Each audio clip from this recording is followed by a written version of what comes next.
Olá, gente, bom dia! Sejam muito bem-vindos para mais uma leitura, mais um dia em que estamos reunidos para lermos e comentarmos, sobre a palavra de Deus. Vamos fazer a nossa oração, vamos seguir com a nossa leitura.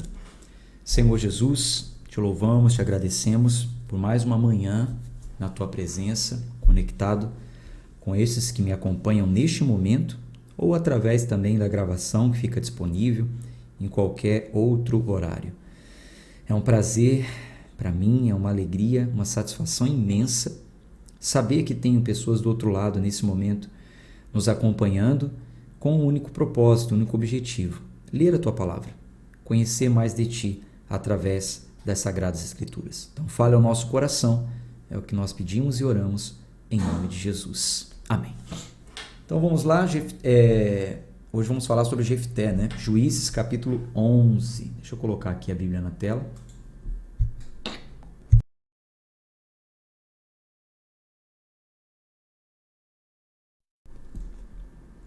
Juízes capítulo 11, Hoje nós vamos continuar então a história dos juízes que governaram Israel. Depois nós vamos, como eu estava falando ontem, vamos avançando e vendo toda a trajetória do povo. O povo estava escravo, Deus levanta um sacerdote, na realidade, Moisés, seu irmão Arão, uma linha de sacerdotes que conduzem o povo. Depois, líderes. Moisés morre, Josué lidera, Josué morre, e aí outros vão se levantando. A gente já viu aqui vários nomes. Ontem, Tola e Jair, agora hoje, Jefté, depois virá aí Sansão, e assim vai. Depois nós vamos entrar na época dos reis de Israel. O primeiro rei que foi Saul, depois Davi, Salomão e por aí vai, tá bom? Então vamos seguir com a nossa leitura de conhecimento.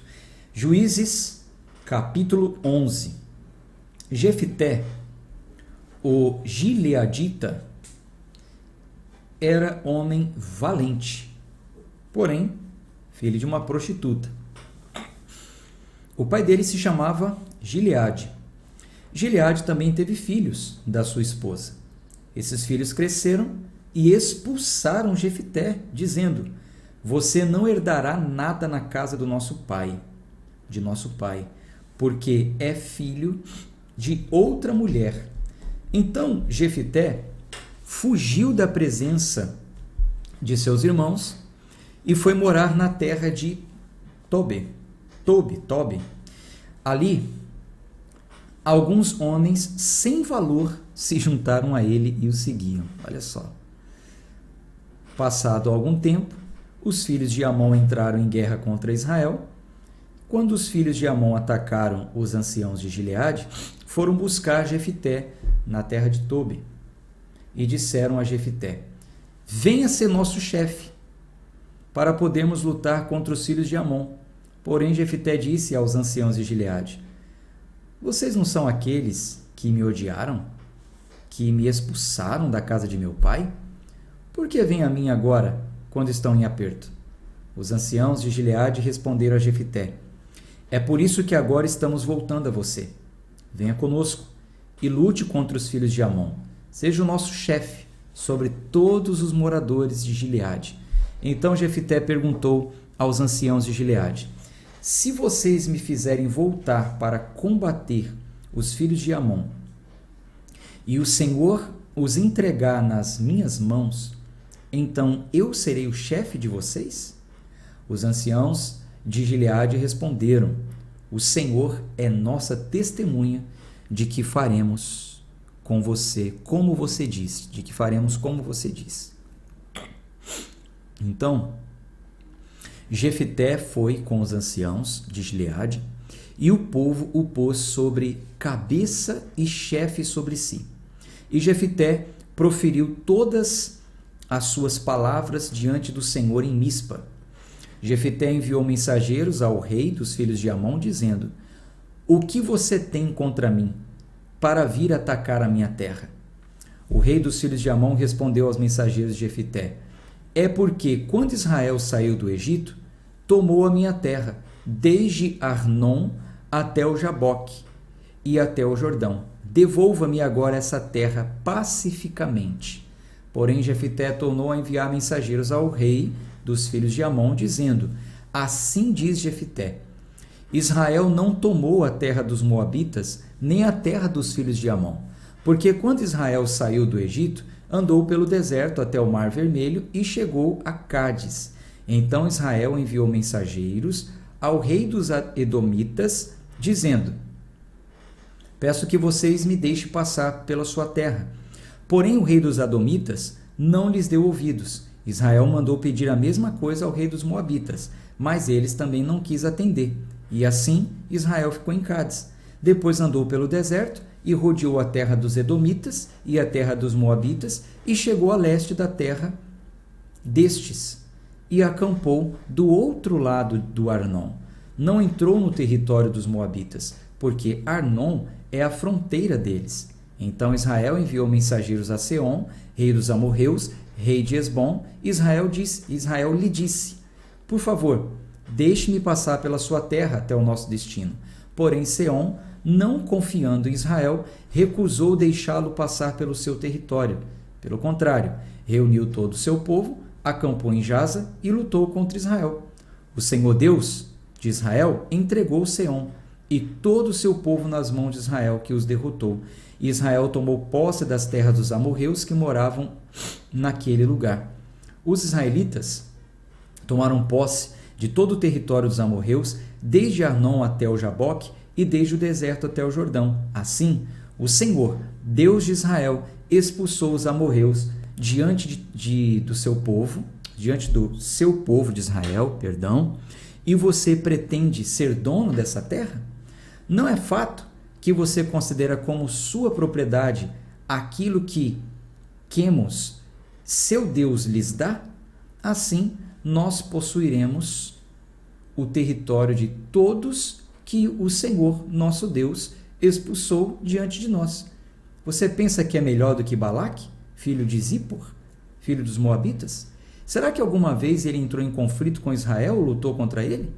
Enquanto Israel morou durante 300 anos em Esbom e nas suas vilas, e em Aroer e nas suas vilas, e em todas as cidades que ficam às margens do Arnon, por que vocês, amonitas, não as recuperaram durante esse tempo?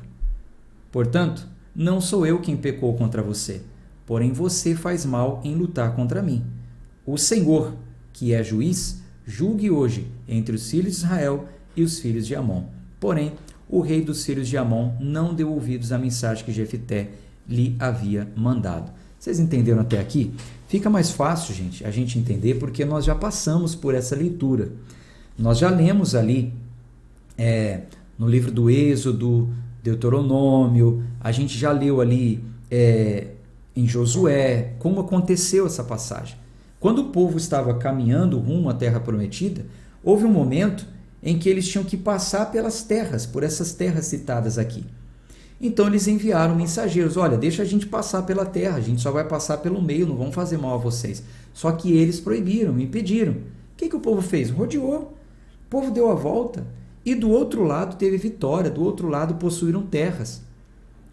Aí mais para frente tinha uma outra terra, a terra de Arnon. Eles queriam passar pelo meio, mas eles resistiram e, pelo contrário, fizeram guerras. Então, porque eles fizeram guerras, Deus deu vitória para o povo de Israel. Foi Deus que deu, não foi eles que queriam guerra contra eles.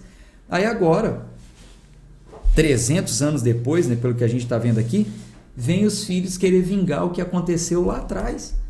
E Jefité falou: não, a culpa não é nossa. Os pais de vocês que fizeram guerra. E o nosso Deus nos deu vitória. Vocês não têm o Deus aí de vocês?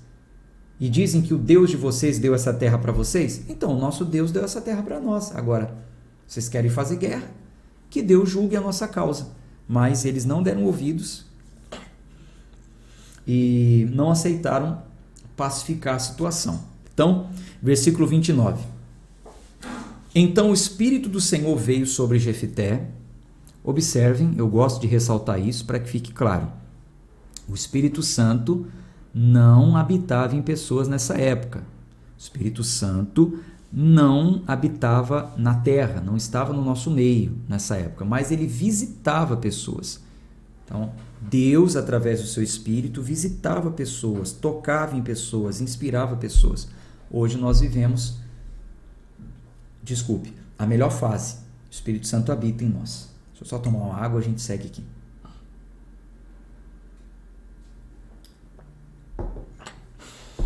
Então, versículo 29.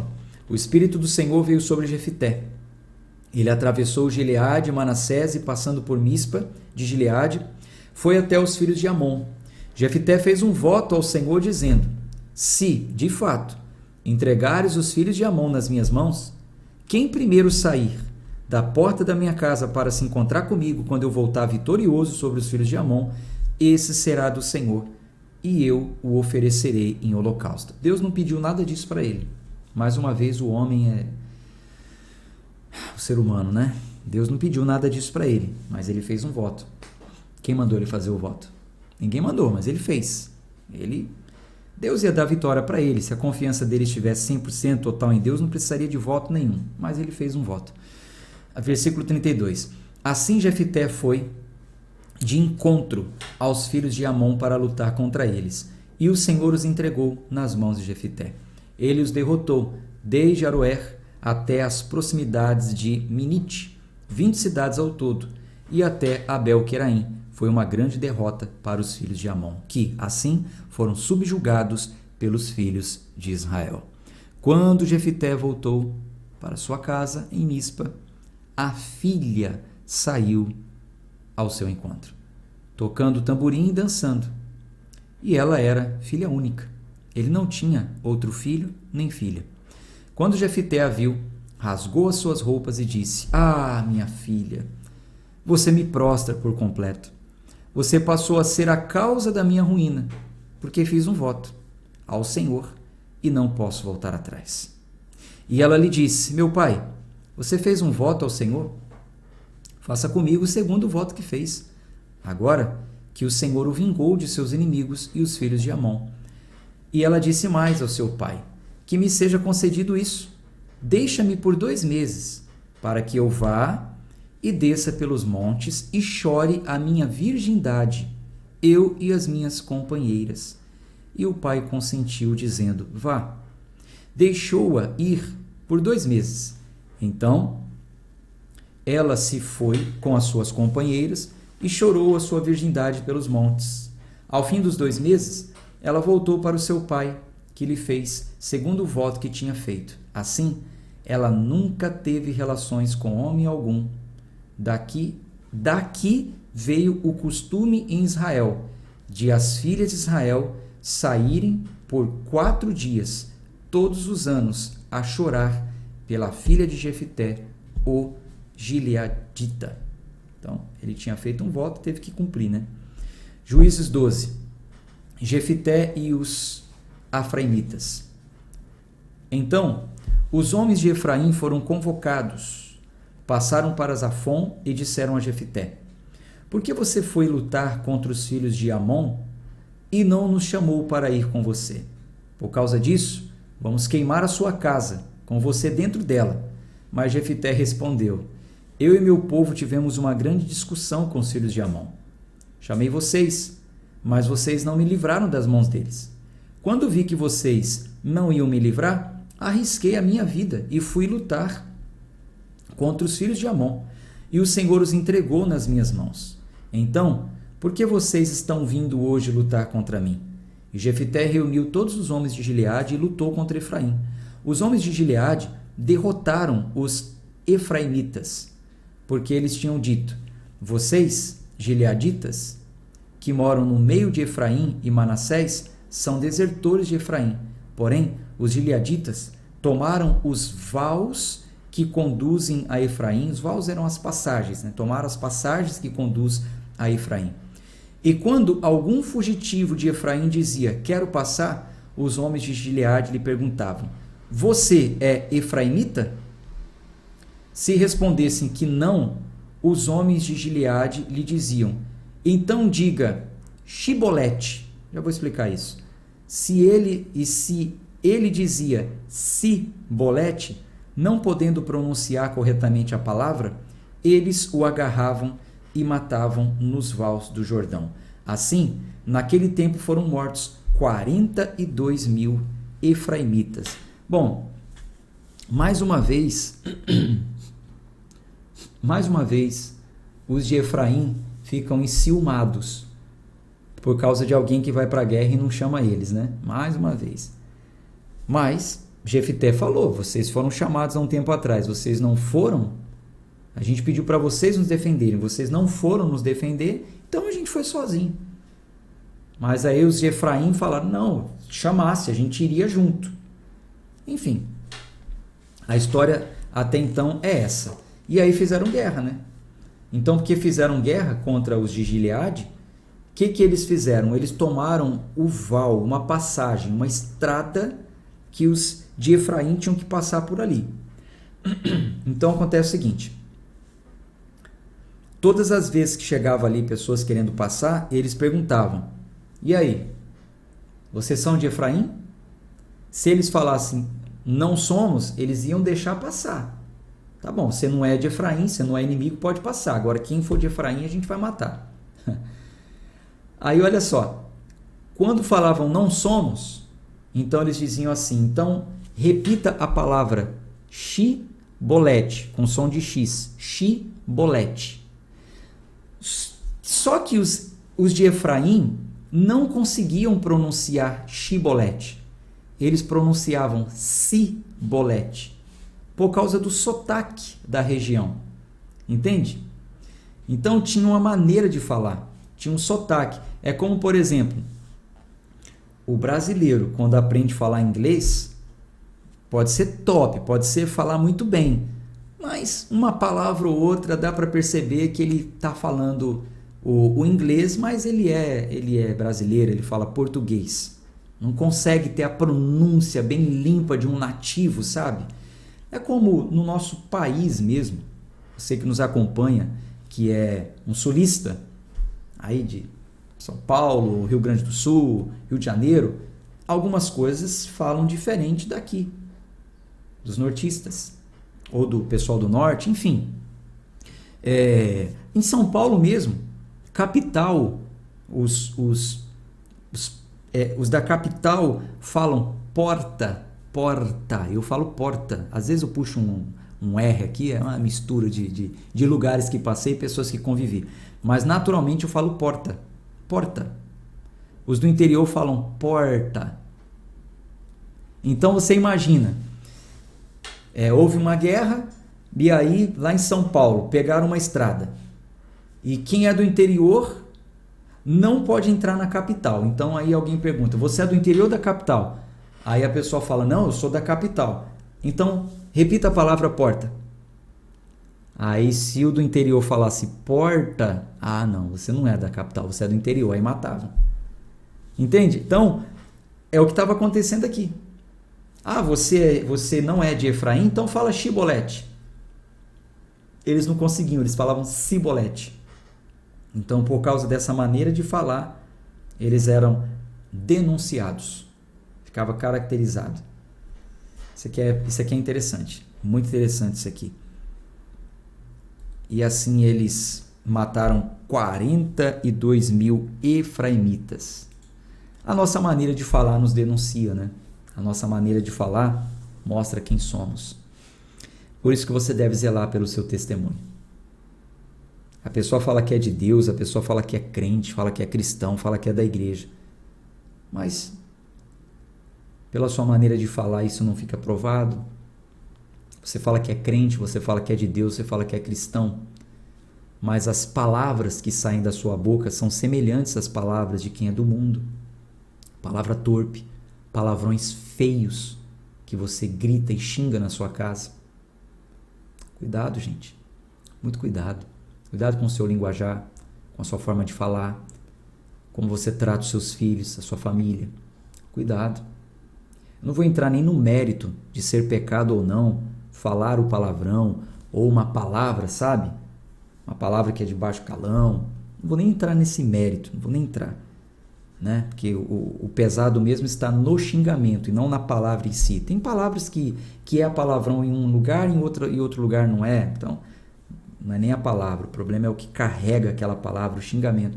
Mas eu acredito que um cristão, um homem de Deus, uma mulher de Deus, tem que tirar esse tipo de palavra do linguajar, não tem não? Ficar pronunciando essas coisas dentro de casa?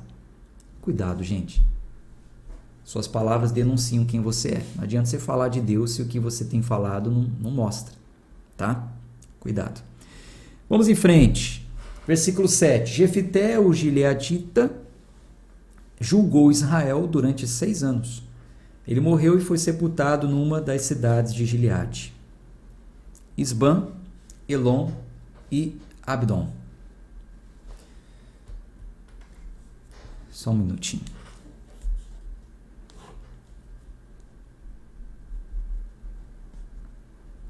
Eu vou até gravar um áudio no nosso grupo. Eu tenho um grupo fechado com as pessoas que é do nosso ministério. Eu vou até gravar um áudiozinho falando sobre isso no nosso grupo fechado lá do nosso ministério, que fui inspirado aqui a fazer isso, né? Se eu fui inspirado é porque talvez tenha um outro que precisa ouvir sobre essa coisa de a palavra, a nossa maneira de falar, né? O nosso comportamento dentro de casa. Quando acabar aqui eu vou mandar um áudio para eles. Vamos lá. Versículo 8. Depois de Jefité, quem julgou Israel foi Isbã, que era de Belém. Ele tinha 30 filhos e 30 filhas. Isbã deu as suas filhas em casamento a homens de fora. E de fora trouxe 30 mulheres para os seus filhos. Isbã julgou Israel durante 7 anos. Então morreu e foi sepultado em Belém.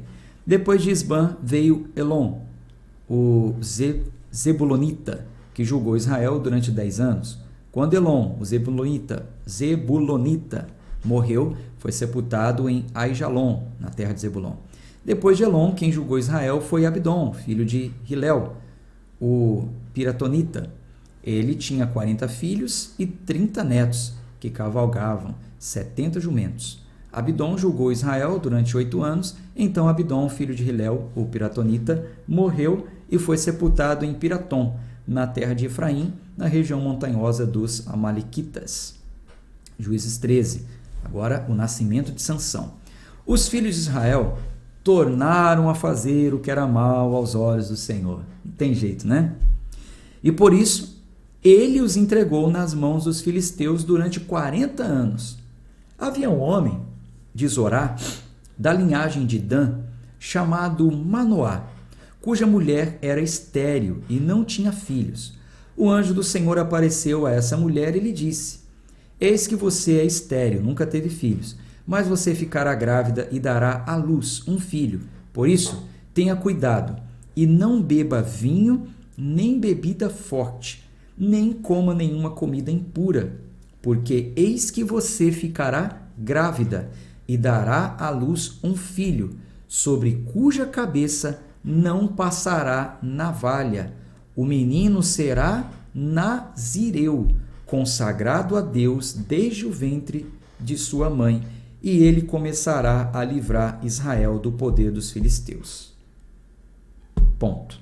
Dá uma olhadinha para cá. Marca texto. Juízes 13. Gente, eu vou procurar ser bem objetivo, porque se aprofundar muito, isso aqui vai levar horas. Mas vamos lá. Vamos entender o que aconteceu com Sansão. Todo mundo acha que foi porque Dalila cortou o cabelo dele. Vamos entender. Quando tudo começou? Juízes 13, versículo 5. A mãe era estéril, o anjo disse que ela ficaria grávida, mas o menino seria um nazireu. Então, deixe grifado isso aí, ó. O menino será nazireu, consagrado a Deus desde o ventre. Tá. E o que é nazireu? O menino será um nazireu. O que é nazireu? Voto de nazireado. Nós já lemos isso. Nós já lemos. Mas vale a pena. Não é um estudo profundo, mas vale a pena a gente dar uma passeada. Números 6, do 1 ao 5. Nós já lemos lá em Números o voto do nazireu. Mas vamos lá. Números 6. A lei a respeito do nazireado. O Senhor disse a Moisés: fale aos filhos de Israel e diga-lhes: quando alguém, seja homem, seja mulher, fizer voto especial, o voto de nazireu, a fim de consagrar-se ao Senhor, então veja o que um nazireu tem que fazer. O que envolve o voto de nazireado? Deverá abster-se de vinho e bebida forte. Não beberá vinagre de vinho, nem vinagre de bebida forte, nem tomará suco de uvas, nem comerá uvas frescas nem secas. Tá claro aqui. Nazireu não pode beber vinho, nada derivado da videira. Nada. Nem suco de uva, nem vinagre, nada. Ok? Então Sansão não poderia, por ser um nazireu. O anjo disse que ele seria um nazireu, consagrado ao Senhor, com esse voto. Então ele não poderia. Ok? Deixa gravado isso. Eu vou ser bem objetivo, não vou me aprofundar muito, mas vai te ajudar, você vai entender. Vamos lá. Versículo 4. Todos os dias do seu nazireado não comerá nada que venha da videira, desde as sementes até as cascas. Todos os dias do seu voto de nazireado não passará navalha pela sua cabeça. Então, primeiro, nada derivado da videira. Segundo, não passará navalha na sua cabeça. Para os dias com os quais se consagrou ao Senhor será santo, deixando o cabelo crescer livremente. Todos os dias da sua consagração não se aproximará de um cadáver terceiro. Anotou as 3 coisas? Não vai beber bebida forte, nada derivado da videira, nada, nem suco. Não pode passar navalha na sua cabeça e também não pode se aproximar de nenhum cadáver, nenhuma coisa morta. Grave isso, grave isso.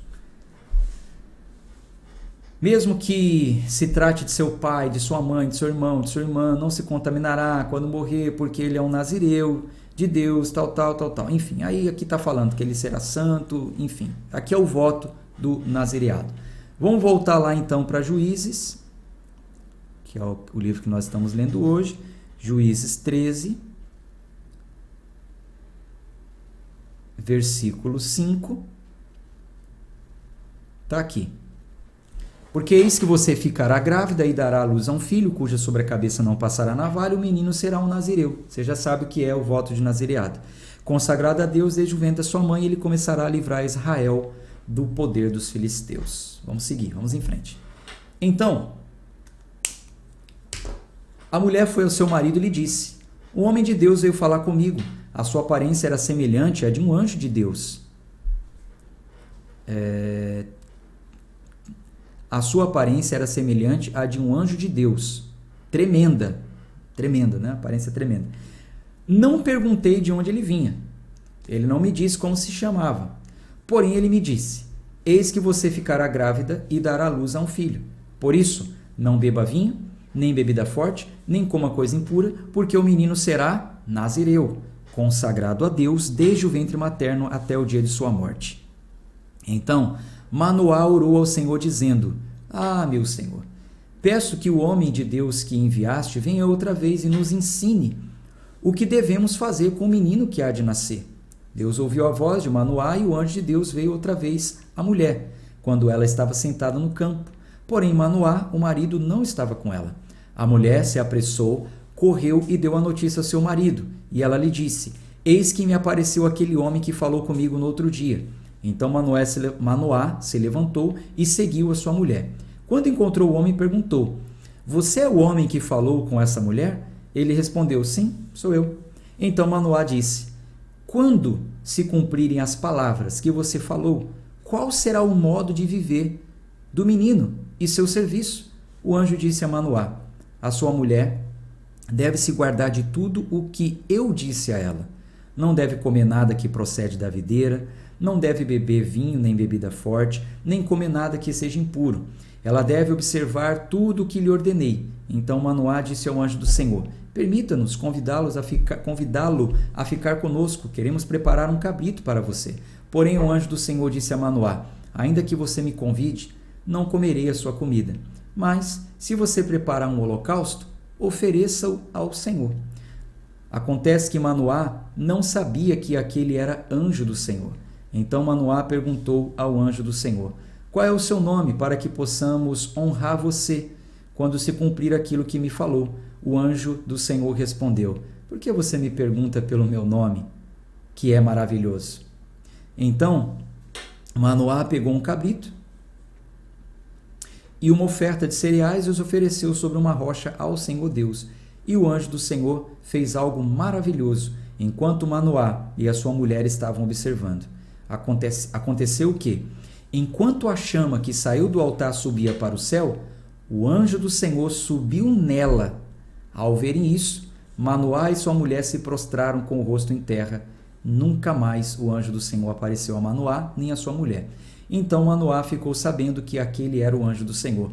Manoá disse a sua mulher: certamente vamos morrer, porque vimos a Deus. Mas a mulher respondeu: se o Senhor quisesse nos matar, não teria aceito de nossas mãos o holocausto e a oferta de cereais, nem teria mostrado tudo isso, nem nos teria revelado essas coisas. Depois a mulher deu à luz a um filho e lhe deu o nome de Sansão. O menino cresceu e o Senhor o abençoou. E o Espírito do Senhor começou a agir nele, em Maané-Dan, entre Zorá e Estol. Vamos começar a ver alguns feitos aqui. Vamos em frente. O casamento de Sansão. Sansão foi a Timna, onde viu uma das filhas dos filisteus. Agora está começando a bagunça. Sansão foi a Timna, onde viu uma das filhas dos filisteus, ou seja, não era filha do povo de Deus, do povo de Israel, da nação santa, que a ordem era: não se misturem. Vamos lá. Voltou para casa e disse ao seu pai e à sua mãe: vi uma mulher em Timna, das filhas dos filisteus, e agora gostaria que a buscassem para ser minha esposa. Porém o seu pai e sua mãe disseram: será que não há mulher entre as filhas de seus parentes, ou entre todo o nosso povo, para que você tivesse de ir procurar uma esposa no meio dos filisteus, aqueles incircuncisos? Ô Sansão, tem mulher no nosso meio, Sansão. Você quer buscar mulher lá no meio dos inimigos? Os incircuncisos não são do nosso povo? Não são circuncidados como todos os descendentes de Abraão? Mas Sansão disse ao seu pai: busquem essa mulher para mim, porque só dela que me agrado. Aqui a gente já começa a ver a inclinação de Sansão. Veja, essa aqui ainda não é Dalila, tá? Essa aqui ainda não é Dalila. É a primeira mulher que Sansão se envolve. Uma mulher do povo inimigo. Olha o coração de Sansão, como era inclinado. Isso que eu falo, todo ser humano tem as suas inclinações. Sansão não controlou essa inclinação, não deu ouvidos ao conselho de seus pais. Eu me agrado dela, só dela. Versículo 4. Mas o seu pai e a sua mãe não sabiam que isso vinha do Senhor, pois este procurava ocasião contra os filisteus. Então, Deus até permitiu aquela situação, porque naquele tempo os filisteus dominavam sobre Israel. Sansão foi com seu pai e sua mãe a Timna. Quando chegaram às vinhas de Timna, preste atenção nisso. Sansão foi com seu pai e sua mãe a Timna. Quando chegaram às vinhas, pé de uva, eis que um leão novo, rugindo, saiu ao encontro dele. Então, o Espírito do Senhor de tal maneira se apossou de Sansão, que ele rasgou o leão como quem rasga um cabrito, sem nada ter nas mãos. Sansão No entanto, não contou nem a seu pai, nem a sua mãe o que havia feito. Gente, vai gravando os pontos para você poder entender. Então, no caminho, um leão veio ao encontro dele, ele rasgou o leão. Matou o leão ali, ok? Versículo 7. Então ele foi e falou com aquela mulher, e dela se agradou. Depois de alguns dias, voltou para casar com ela. E, afastando-se do caminho para ver o corpo do leão morto, eis que havia nele um enxame de abelhas com mel. Aqui começa a queda de Sansão. Aqui começa a ruína de Sansão. Era para ele ter ido lá casar com a mulher, pronto. O que ele fez? Se afastou do caminho para ir ver o leão morto. Lembra que um nazireu tem voto de não se aproximar de cadáver? Lembra? Nós lemos juntos. Um nazireu não pode se aproximar de cadáver. Morreu, morreu, deixa para lá. Mas Sansão se desvia do caminho. A curiosidade dele leva ele a ver. Ah, foi por aqui que eu passei uma vez e um leão veio para cima de mim, matei o leão. Deixa eu me desviar aqui do caminho e entrar aqui e me aproximar do cadáver dele. Quando ele vê o leão, tinha um enxame de abelha. Como fala aqui? É um enxame de abelha com mel, uma colmeia, né? Como nós conhecemos. Em cima do leão. Gente, é comum isso? É comum ter colmeia? Eu já vi em árvores, em lugares agora. É comum uma colmeia, um enxame de abelha, um mel em cima de um cadáver, de um leão morto? Olha a estratégia do inimigo. Olha como ele é astuto. Olha como Satanás sabe trabalhar. O mel, gente, comida mais saborosa daquela época. Até hoje, né? Uma delícia, mas o povo comia mesmo mel. Comia aquele favo de mel. Olha só que coisa. E afastando-se do caminho para ver o corpo do leão morto, não podia se aproximar de cadáver. Nele havia um enxame de abelhas com mel. Pegou o favo de mel nas mãos, ou seja, então ele se aproximou do cadáver, pegou o favo de mel, caiu na armadilha. Quando chegou onde estava o seu pai, versículo 9, pegou o favo de mel nas mãos e se foi andando e comendo dele. E quando chegou onde estava o seu pai e sua mãe, deu-lhes um pouco do mel, e eles comeram. Mas Sansão não contou que havia tirado o mel do corpo do leão.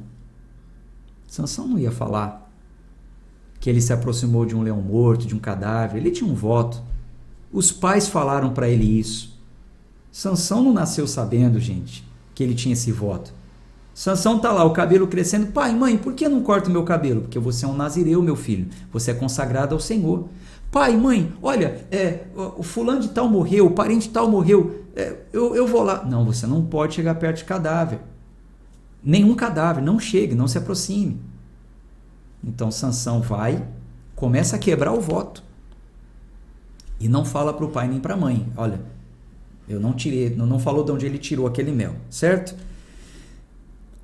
Aí Sansão vai e ainda brinca com coisa séria. Olha só, versículo 10. O pai de Sansão foi à casa daquela mulher.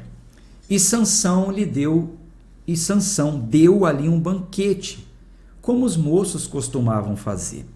Quando os filisteus viram Sansão, convidaram 30 companheiros para estarem com ele. Então Sansão lhes disse: vou propor um enigma para que vocês decifrem.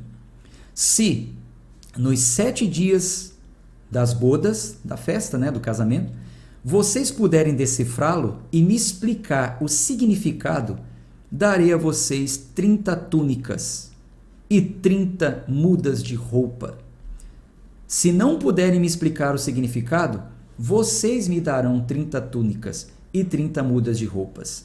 E eles disseram: apresente-nos o enigma, queremos ouvi-lo. Sansão disse, o enigma é esse: do que come saiu comida, e do forte saiu doçura. Ponto. O enigma é esse. O que eu estou querendo dizer com isso? Charada. Do que come, saiu comida. E do forte, saiu doçura. O que quer dizer esse enigma? Sansão propôs. Nós já sabemos, né? Nós já sabemos. Quem é o que come? O leão, né? Quem é o forte? É o leão. E o que era a doçura que saiu do leão? O mel. Mas Sansão não tinha falado para ninguém isso. Ninguém ia descobrir um negócio desse.